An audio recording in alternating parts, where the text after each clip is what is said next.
নমস্কাৰ সকলো অসমবাসীকে মই বাণী গগৈ পুনৰ স্বাগতম জনাইছোঁ মোৰ অন্য এটি শিক্ষামূলক ভিডিঅ'লৈ। আজি মই আপোনালোকৰ মাজলৈ লৈ আহিছোঁ বিজ্ঞানৰ এটা ইম্পৰ্টেণ্ট পইণ্টৰ বিষয়ে, অভাৱজনিত ৰোগসমূহ, ডেফিচিয়েঞ্চি ডিজিজ। আহকচোন এই বিষয়টোৰ ওপৰত অকণমান সম্যক জ্ঞান আমি আহৰণ কৰোঁ। আপুনি যদি মোৰ চেনেলটোলৈ প্ৰথমবাৰ আহিছে, আপোনালোকে চেনেলটো প্লিজ ছাবস্ক্ৰাইব কৰি ল'ব আৰু ভিডিঅ'বোৰসমূহ যদি ভাল লাগে তেনেহ'লে লাইক এটা কৰিবলৈ নাপাহৰিব। এইবাৰ আহক আমি ভিডিঅ'টোৰ মাজলৈ আগবাঢ়োঁ। অভাৱজনিত ৰোগসমূহ। আমি গ্ৰহণ কৰা খাদ্যত পুষ্টিদ্ৰব্যৰ অভাৱ হ'লে কি হ'ব বাৰু? পুষ্টিদ্ৰব্য বহুদিন ধৰি কম পৰিমাণত গ্ৰহণ কৰিলেও শৰীৰ ৰোগীয়া হয়। পুষ্টিদ্ৰব্যৰ অভাৱৰ বাবে হোৱা ৰোগকে অভাৱজনিত ৰোগ বোলা হয়। তোমাৰ আহাৰত উপযুক্ত পৰিমাণৰ প্ৰ'টিন নাথাকিলে তোমাৰ বৃদ্ধি বাধাপ্ৰাপ্ত হ'ব। তদুপৰি তুমি পেটৰ অসুখ, মুখ ফুলা, ছালৰ বেমাৰ আদিত ভুগিব পাৰা। আকৌ আহাৰত যদি প্ৰ'টিন আৰু কাৰ্বহাইড্ৰেট দুয়োটাৰে অভাৱ হয় তেন্তে শৰীৰৰ বৃদ্ধি ৰোধ হ'ব। তুমি অতি ক্ষীণ আৰু দুৰ্বল হ'বা, লৰচৰ কৰিব নোৱাৰিবা। বিভিন্ন ভিটামিন আৰু খনিজ লৱণৰ অভাৱত শৰীৰত কিছুমান বেমাৰে দেখা দিয়ে। এনে ৰোগ তলত উল্লেখ কৰা হৈছে। অভাৱজনিত ৰোগসমূহ সুষম আহাৰৰ জৰিয়তে প্ৰতিৰোধ কৰিব পাৰি। ঘাটি থকা পুষ্টিদ্ৰব্য গ্ৰহণ কৰি সুস্থ হ'ব পাৰি। ভিটামিন আৰু খনিজ লৱণৰ অভাৱত হ'ব পৰা কিছুমান ৰোগ, অসুস্থতা তলত দিয়া হৈছে। আহক চাওঁ আমি এই ৰোগ অসুস্থতা কি ভিটামিনৰ অভাৱত হয়। ভিটামিন, খনিজ লৱণ। Vitamin A. ভিটামিন এৰ অভাৱজনিত ৰোগ বা অসুস্থতাসমূহ হৈছে দৃষ্টি কমি যোৱা। ইয়াৰ লক্ষণসমূহ হৈছে দুৰ্বল দৃষ্টি, কুকুৰিকণা, নাইট ব্লাইণ্ডনেছ, কিছু ক্ষেত্ৰত সম্পূৰ্ণ দৃষ্টিহীনতাত ভোগা। ভিটামিন এৰ অভাৱত কি হয়? দৃষ্টি কমি যোৱা হয় বা কুকুৰিকণা লক্ষণসমূহ।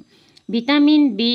ভিটামিন বিৰ অভাৱত হয় বেৰি-বেৰি ৰোগ আৰু ইয়াৰ লক্ষণসমূহ হৈছে দুৰ্বল মাংসপেশী আৰু কাম কৰিবলৈ শক্তিৰ অভাৱ। Vitamin C. ভিটামিন চিৰ অভাৱত হয় স্কাৰ্ভি ৰোগ। ইয়াৰ লক্ষণসমূহ হৈছে দাঁতৰ আলুৰ পৰা তেজ ওলোৱা আৰু ঘাঁ শুকাবলৈ বহুত সময় লগা।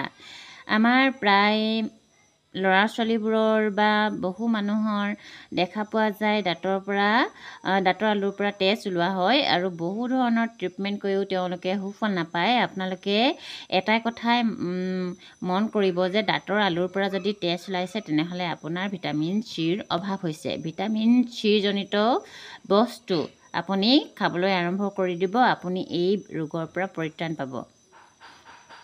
আৰু ঘাঁ শুকাবলৈ বহুত সময় লগা লক্ষণটো হৈছে ভিটামিন চিৰ অভাৱ। ভিটামিন চিৰ কি বস্তুত আছে আপোনালোকে নিশ্চয় জানে।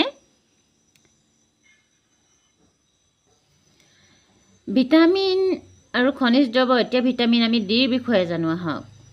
ডি যদি কমে তেনেহ'লে ভিটামিন ডি যদি কমি হয় তেনেহ'লে আপোনাৰ শৰীৰৰ ৰিকেট নামৰ বেমাৰটোৰ দেখা পোৱা যায় আৰু এই বেমাৰৰ লক্ষণসমূহ হৈছে হাড় ঠুনুকা হোৱা আৰু বেকা হোৱা। ভিটামিন ডিৰ অভাৱত কি হয়? ৰিকেট নামৰ বেমাৰটো হয় আৰু হাড় ঠুনুকা বা বেকা হোৱা লক্ষণ দেখা যায়। আইৰণ। আইৰণৰ অভাৱত কি হয়? সকলোৱে জানে ৰক্তহীনতা, এনিমিয়া। ৰক্তহীনতাত ভোগা মানুহৰ লক্ষণ হৈছে দুৰ্বলতা। ভিটামিন হৈছে এবাৰ কেলছিয়াম। কেলছিয়ামৰ অভাৱ হ'লে মানে কি হয়? হাড় আৰু দাঁত ক্ষয় হয়। হাড় আৰু দাঁত ক্ষয় হোৱা লক্ষণ দেখা যায়। ইয়াৰ লক্ষণসমূহ হৈছে দুৰ্বল হাড়, দাঁতৰ ক্ষয় হোৱা। আয়ডিন।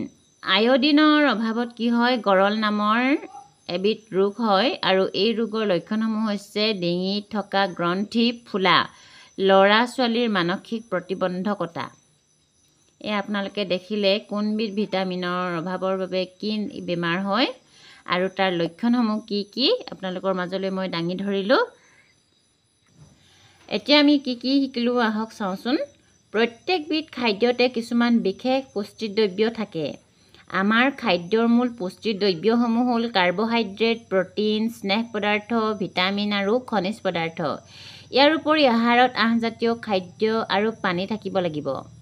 কাৰ্বহাইড্ৰেট আৰু স্নেহ পদাৰ্থই আমাৰ দেহত শক্তি যোগায়। প্ৰ'টিন আৰু খনিজ পদাৰ্থ আমাৰ শৰীৰৰ বৃদ্ধি আৰু পুনৰ গঠনৰ বাবে প্ৰয়োজন হয়। ভিটামিনে শৰীৰৰ সাধাৰণ অৱস্থা তদাৰক কৰাৰ উপৰিও শৰীৰক নিৰোগী কৰি ৰাখে। সকলো পুষ্টিদ্ৰব্যৰ লগতে পানী আৰু ৰক্ষাহাৰ সঠিক পৰিমাণত থকা খাদ্যক সুষম আহাৰ বোলে। খাদ্যত অতিৰিক্ত চৰ্বিৰ উপস্থিতিয়ে মেদবহুলতাৰ সৃষ্টি কৰে। দীৰ্ঘ সময়ৰ বাবে আমাৰ আহাৰত এটা বা ততোধিক পুষ্টিদ্ৰব্যৰ অভাৱ হ'লে কিছুমান অভাৱজনিত ৰোগে দেখা দিয়ে।